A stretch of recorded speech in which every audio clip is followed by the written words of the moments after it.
Thank you all. First, a few words of gratitude. I want to thank Leader Jeffries. I do look forward to working with you on behalf of the American people. I know we see things from very different points of view, but I know that in your heart you love and care about this country and you want to do what's right. And so we're going to find common ground there, all right?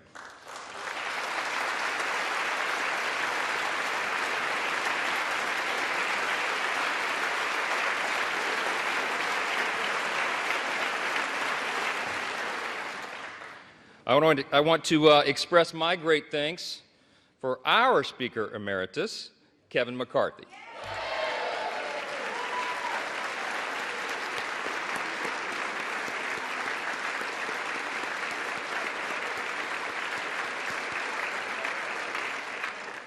Kevin has dedicated over 2 decades of his life to selfless public service, 16 of those years in this House. And you would be hard-pressed to find anybody who loves this institution more or has contributed more to it. He is the reason we're in this majority today.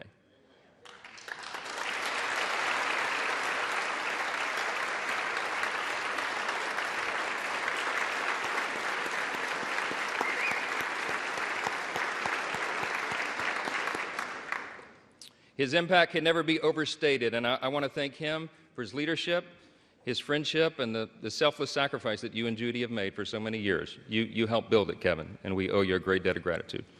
I want to thank the dedicated and overworked staff of this beleaguered House.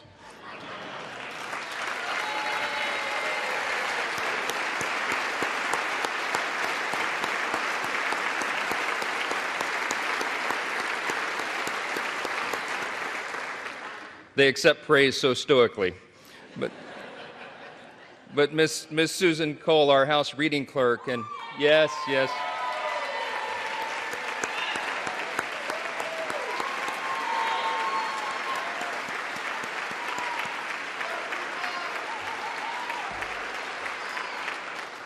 Listen, all the clerks and all the staff, you know they're terribly overworked. This has been a grueling process, but they have served an integral role in keeping our republic, and we thank them for that service. I know we all do.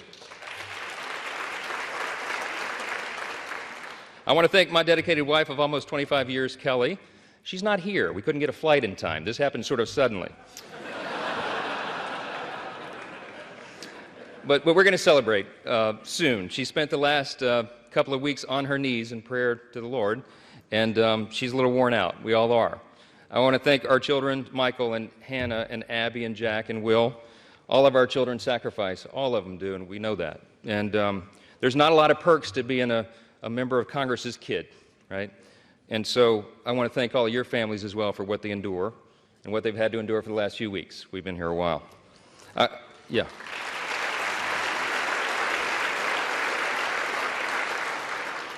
I want to thank my faithful mother, Jeannie Johnson, who bore me at the age of 17, and my brothers Chris and Josh, and my sister Laura, and all their families, and all of our extended family. In Louisiana, family's a big deal, and we got a bunch of them. I especially want to thank all the extraordinary people of the great state of Louisiana. We have never had a Speaker of the House hail from our state, and so they've been lifting us up. I thank the people of Louisiana for the opportunity to serve you in Congress, and I'm humbled by your continuous support. We will make you proud. To my colleagues, I want to thank you all for the trust that you have instilled in me to lead us in this historic and unprecedented moment that we're in. The challenge before us is great, but the time for action is now, and I will not let you down.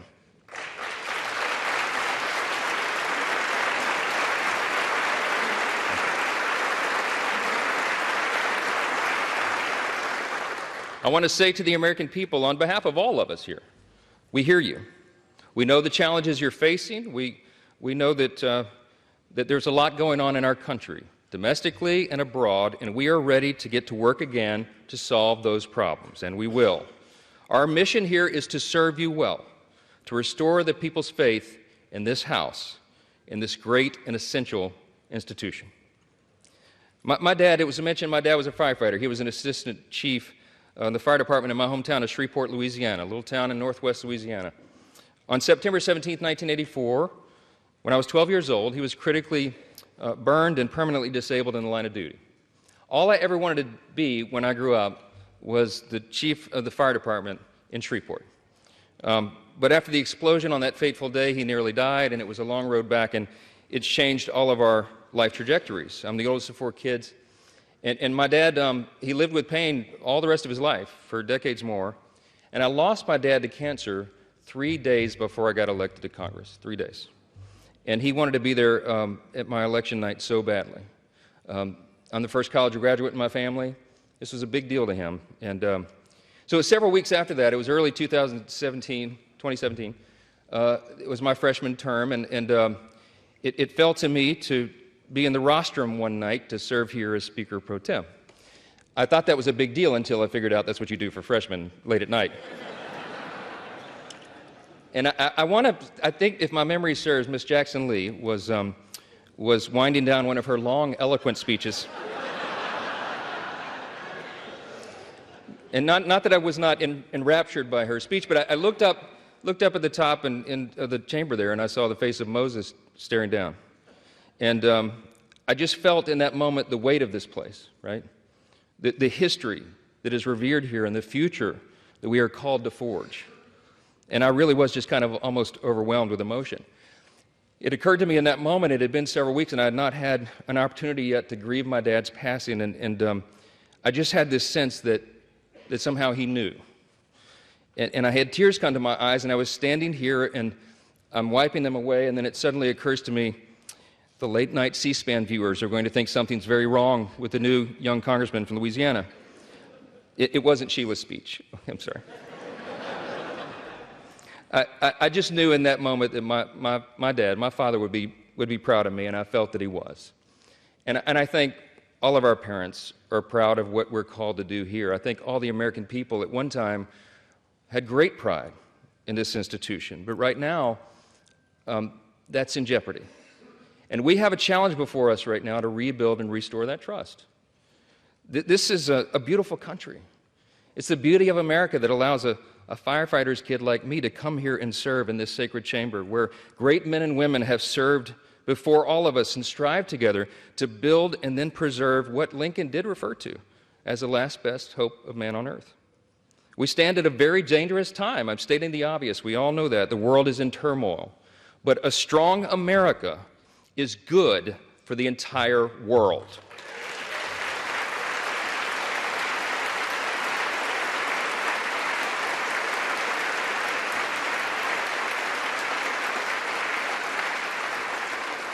We are the beacon of freedom, and we must preserve this grand experiment in self-governance. It still is. We're only 247 years into this grand experiment. We don't know how long it will last, but we do know that the founders told us to take good care of it. I want to tell all my colleagues here what I told the Republicans in that room last night. I don't believe there are any coincidences in a matter like this. I believe that Scripture, the Bible, is very clear. That God is the one that raises up those in authority. He raised up each of you, all of us. And I believe that God has ordained and allowed each one of us to be brought here for this specific moment in this time. This is my belief. I believe that each one of us has a huge responsibility today to use the gifts that God has given us to serve the extraordinary people of this great country, and they deserve it, and to ensure that our republic remains standing as the great beacon of light and hope and freedom in a world that desperately needs it.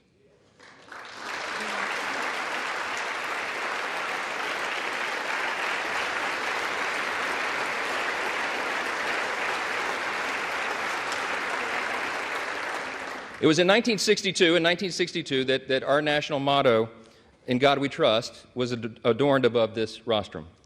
And if you look at the little guide that they give tourists and constituents who come and visit the house, if you turn in there to about page 14 in the middle of that guide, it tells you the history of this.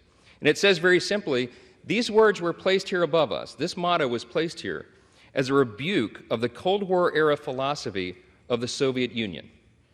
That philosophy was Marxism and communism, which begins with the premise that there is no God. This is a critical distinction that is also articulated in our nation's birth certificate.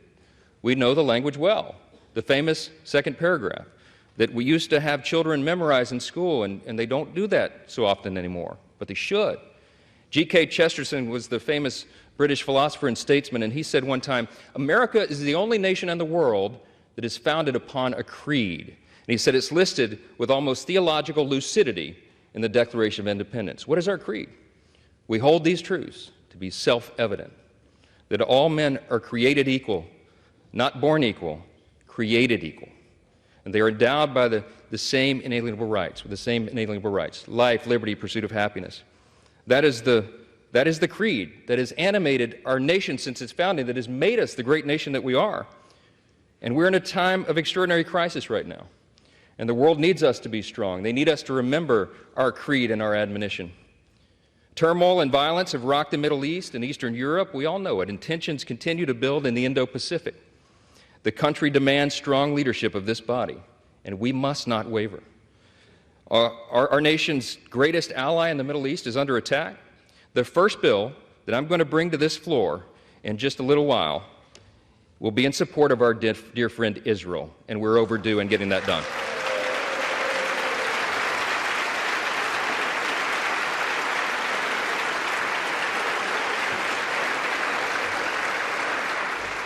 We're going to show not only Israel, but the entire world, that the barbarism of Hamas that we have all seen play out on our television screens is wretched and wrong, and we are going to stand for the good in that conflict.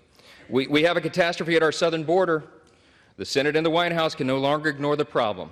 From Texas to New York, wave after wave of illegal migrants are stressing our communities to their breaking points. We know that our streets are being flooded with fentanyl, and all of our communities, children, and even adults are dying from it. The status quo is unacceptable. Inaction is unacceptable, and we must come together and address the broken border. We have to do it.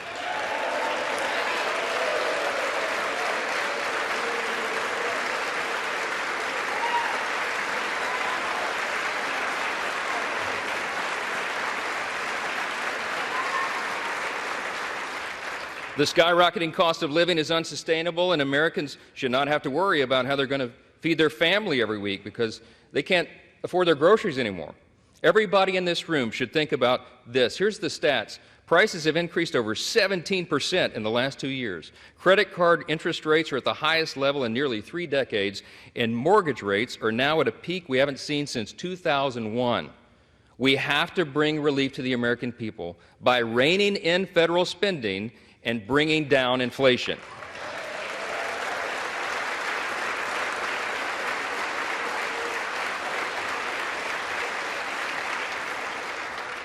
The greatest threat to our national security is our nation's debt. And while we've been sitting in this room, that's right, the debt has crossed almost $33.6 trillion. In the time that it's going to take me to deliver this speech, we'll go up another $20 million in debt. It's unsustainable. We have to get the country back on track. Now, we know this is not going to be an easy task, and tough decisions will have to be made. But the consequences, if we don't act now, are unbearable. We have a duty to the American people to explain this to them so they understand it well. And we are going to establish a bipartisan debt commission to begin working on this crisis immediately.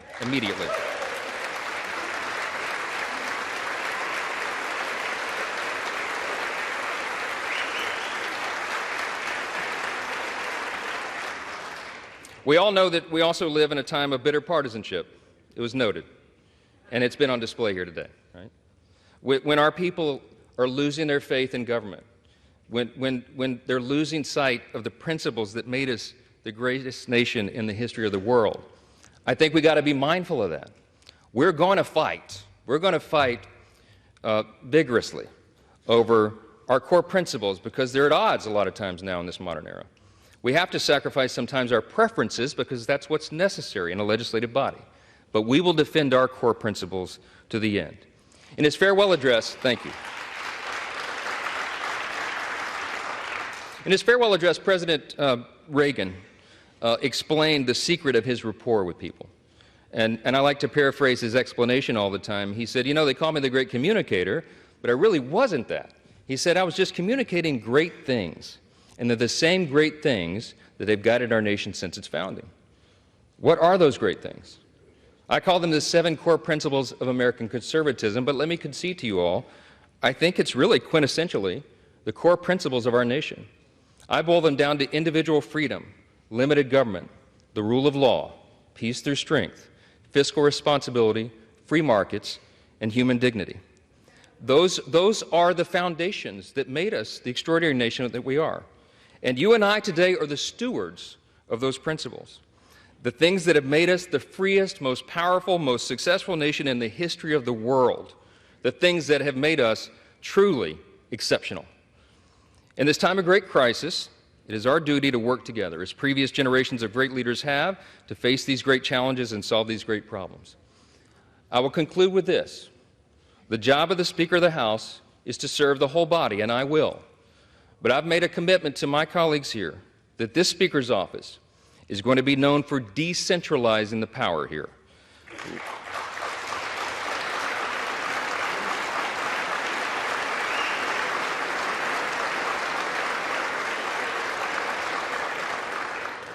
My office is going to be known for members being more involved and having more influence in our processes and all the major decisions that are made here, for predictable processes and regular order.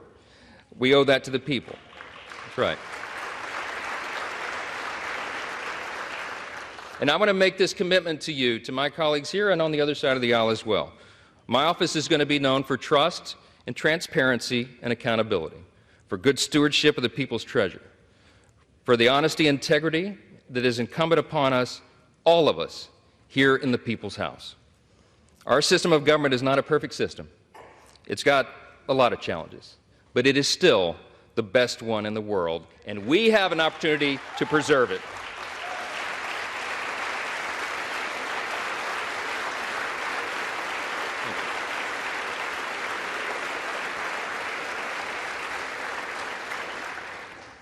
Last thing I'm going to say is a message to the rest of the world.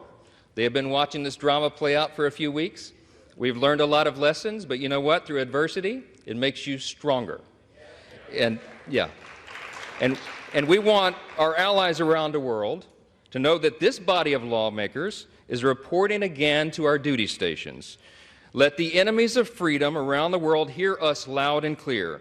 The People's House is back in business.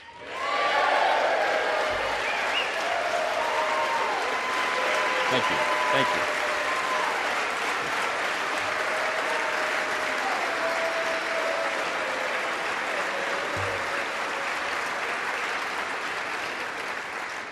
We will do our duty here. We will serve you well.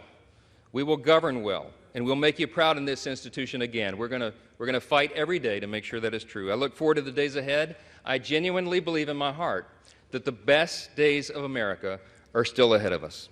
God bless you, and God bless the United States of America. Thank you.